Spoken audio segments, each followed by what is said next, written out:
విపత్తులు కానీ ఇది హైదరాబాద్కు సంబంధించినటువంటి గతంలో కేటీఆర్ గారు ఎస్ఎన్డిపి ఊసుకోపోయి మా బయట కూడా తిరగని కొడుకా మేములని ఏమనుకుంటున్నారా మీరు ఈ అమ్మ తోలు తీస్తా కొడుక ఒక్కొక్కంది తోలు తీస్తా ఒక్కొక్కంది చెప్తున్నా తోలు తీస్తా ఏమరే బయట కూడా తిరగని అని చెప్తున్నా నేను రారా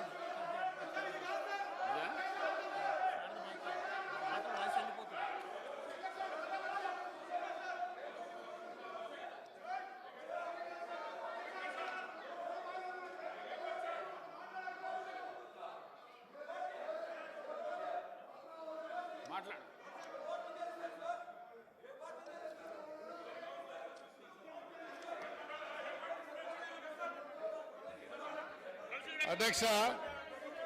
హైదరాబాద్ కు సంబంధించి ఇది ఇంపార్టెంట్ అయిన సబ్జెక్ట్ అధ్యక్ష రాబోయేటువంటి రోజుల్లో హైదరాబాద్ సిటీలో రాబోయేటువంటి రోజుల్లో ఈ హైదరాబాద్ ఒక డిసైడింగ్ ఫ్యాక్టర్ గా కాబోతున్నది అధ్యక్ష ఈ హైదరాబాద్ సిటీ ఒక డిసైడింగ్ ఫ్యాక్టర్ కాబోతున్నటువంటి ఈ తరుణంలో మేము గౌరవ ముఖ్యమంత్రి గారికి కొన్ని విషయాలు వారి దృష్టికి తీసుకురావాల్సిన అవసరం ఉంది అధ్యక్ష ఈరోజు మీరు చూడండి అధ్యక్ష కేంద్ర ప్రభుత్వం కేంద్రంలో ఉన్నటువంటి ఫైనాన్స్ మినిస్టర్ గారు మొన్న సెంట్రల్ గవర్నమెంట్ ఒక రోడ్ మ్యాప్ తయారు చేయడం జరిగింది అధ్యక్ష ఆ రోడ్ మ్యాప్కి సంబంధించి అధ్యక్ష మీరు చూసినట్టయితే 11.11 కోట్ల రూపాయలని వాళ్ళు చేయడం జరిగింది ఆ రోడ్ మ్యాప్ అధ్యక్ష చూసినట్టయితే ఫాస్టెస్ట్ గ్రోయింగ్ అర్బనింగ్ సిటీ